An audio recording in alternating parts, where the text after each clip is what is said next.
morning, members of the media, and thank you for coming to our media conference at the MSJ headquarters. With me this morning, to my right is Theo Henry, who is on the party executive as the party organizer. To my left is Charlene Tang. Charlene Tang is also a member of the party's executive. She is the assistant secretary, general secretary of the party. And to her left is Fitzroy Lewis, who is a long-standing activist, founding member of the party, who is joining us as well. He's from the San Fernando Point of Pierre area. So we want to address this whole issue that broke over the last few days with respect to Petrotrin. First of all, of course, the aspect of refinancing of the loans and so on, and seeking new money, and also the closure, sorry, not closure, the sale of Paria, and then the announcement yesterday that Paria is not for sale, the contradictory statements. So let me say at the outset that this Petrotrin saga continues. The story is not yet ended, but what has come out over the last few days is further evidence, in our view, of not just incompetence and bungling by people who don't know anything about the oil industry like Wilfred Espinay, but it is really a matter of serious economic crimes committed by Espinay, by Franklin Khan, by the Prime Minister himself, against the people of Trinidad and Tobago and the national interest.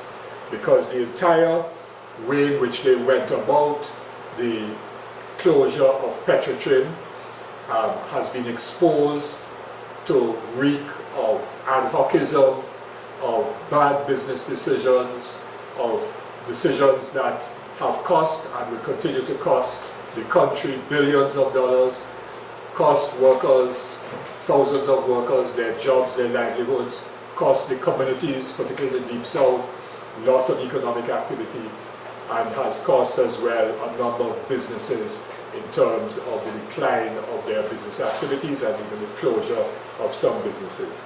The cost to the country has been huge, and that is why we say that the MSJ accuses Rowley, Khan, Espinay et al. Of economic crimes against the country. The recent announcement of the closure, but not the closure, but the sale of Paria and then the day or two afterwards of the statement by the Minister of Energy, Franklin Khan, that Paria is not for sale, is yet another example of the false narratives, of the outright lies and deceptions and contradictory statements and policy positions uttered by the board and Mr. Espinay and Dr. Rowley and Mr. Khan at various points in time between August of last year and the middle of March 2019. So we initially heard that the refinery was going to be closed and the refinery workers would have lost their jobs, and then we heard subsequent to that the refinery would be sold. We heard that then that it was not just the refinery workers who would lose their jobs, but all according to Espinay, all the Petrotrin workers would be sent home. So in fact, 3,500 Petrotrin workers were sent home at the end of November. We then started hearing about different arrangements for Heritage and Paria. We were told that the workers would be rehired in Paria and rehired in Heritage, when that has not turned out to be true, because only a few workers have been hired directly by Heritage or by Paria. The majority of the people working in Heritage now have been hired by a subcontractor who is providing a labor supply contract only. And there are questions about that. So all of these things have been contradictory policy statements and narratives. There have been lies, there have been false narratives, and so on. We heard the refinery was old junk, like an old car, to be thrown away. Dr. Rowley himself said that. Then we're hearing subsequently that many people are interested in buying the refinery, and so on, when we knew all along that the refinery was profitable and in fact was making profit for the entire 2018 before it was closed down. Those who made the decision at Cabinet, Rowley, Khan and others at the Cabinet level, and Espinay didn't understand one iota of the implications of the decision to close the refinery and retrench all of the workers. They did not understand that by doing so, we would lose foreign exchange, and at the same time we would burn up more foreign exchange because we now have to buy fuel, which is costing us foreign exchange. The country now has to buy bitumen. Lake Asphalt has to buy bitumen, which is, again, we have to use foreign exchange for that. And because of that, Lake Asphalt is about to retrench up to 40% of its workforce. The debt profile of the country has gone up because, according to Espinay himself, they had to borrow, and this is according to the article in the Express of a few days ago, they are borrowing 1.4 billion US dollars. Some of that is to be used to pay off short-term loans that they had to borrow to pay severance pay to the workers and to put in money into the pension plan where there was a liability in the pension plan when all the workers were severed and so on.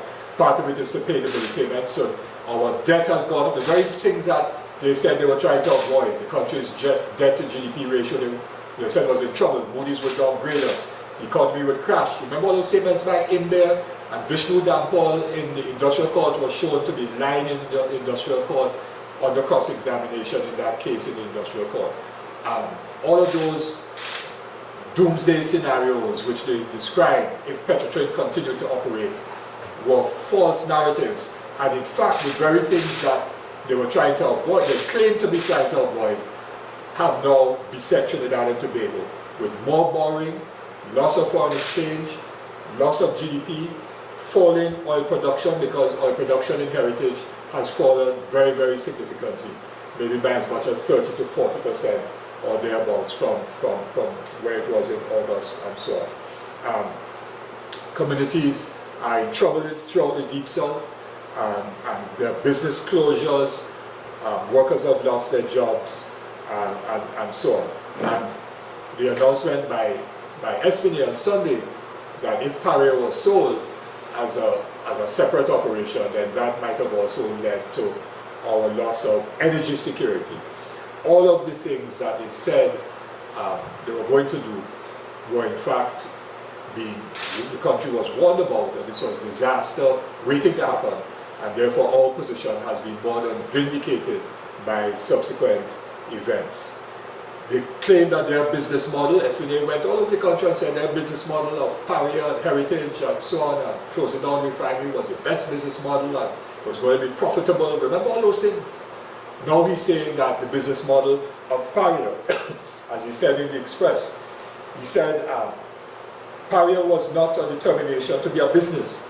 Now he said Paria was going to be part of their business model, a successful business model. He's now saying Paria was a reaction to the fact that you needed to have ongoing supplies. What we did was form Paria quickly to satisfy the local market and so on. And they had to satisfy the CARICOM market. But so the problem is, he said, I'm competing against the people I'm buying from because I don't refine. Well, we knew that. We knew Paria who couldn't make money.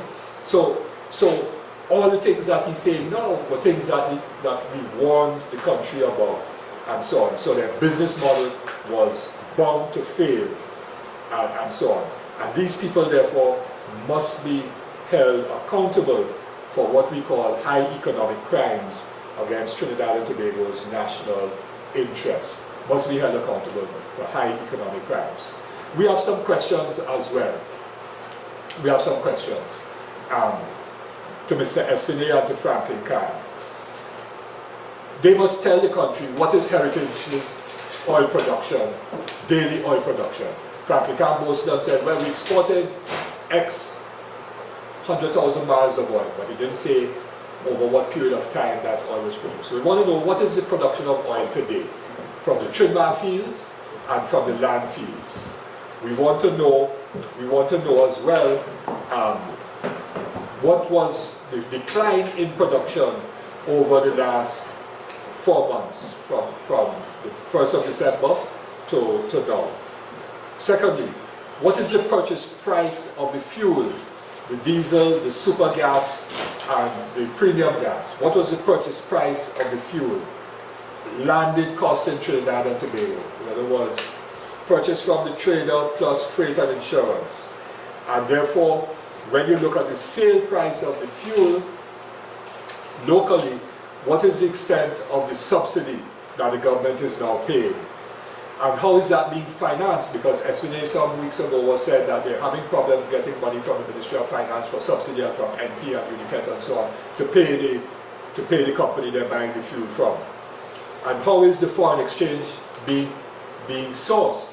Because Paria does not earn foreign exchange. In other words, if Paria is importing 25,000 barrels of fuel into Trinidad and Tobago, it is being paid for by NP and Unipet in TT dollars, and the government subsidies in TT dollars. So how does Paria pay the US dollars to the BP subsidiary from which it is buying fuel? So how is that forex being financed? So those are some key questions that must be asked to this government, because there's absolutely no transparency and absolutely no accountability. And we are sure that when we get those answers, it will further justify our position of high economic crimes against Trinidad and Tobago. Our position is that the refinery and the port operations, the tank farm, pipelines, etc., which is now owned by Paria, that the port operations must go together with the refinery operations. You can't have a refinery that doesn't have access to a port and tank farm to store both crude oil that is being imported to be refined and refined products before it is exported or used locally. So the refinery requires the assets of Paria. Therefore, that our position is that the sale of or lease of the refinery should incorporate the sale or lease of what is Paria. In other words, it makes no sense to split it into two in terms of assets, that the Paria assets and the refinery assets should be one single activity, because that is the only way that makes economic sense going forward and so on. And that the best way to secure the country's interests, both in terms of fuel security, in terms of employment, in terms of earning foreign exchange, in terms of ensuring that profits are not repatriated abroad, that we don't have transfer pricing that loses us money and so on. The best way to secure the national interest is if the bid by the Oilfields Workers Trade Union is the bid that is awarded on the same favorable terms that Dr. Rowley said the union's bid would be considered on. That is in the best interest of Trinidad and Tobago. And we are aware, I don't know the details, but we are aware, of course, that the union has made a bid for the refinery assets, for Paria's assets, and also separately for the assets of Augustus Locke Hospital, so that the community of oil workers and the community of South could benefit from that medical facility. That is in the best interest of Trinidad and Tobago. There is one other aspect of the energy, well, two other aspects of the energy industry that I wish to deal with. One is with respect to information coming out over the last few days that NGC is no longer buying all of BPTT's gas that BPTT is producing. Yet we have a shortfall of natural gas production relative to the demand for natural gas.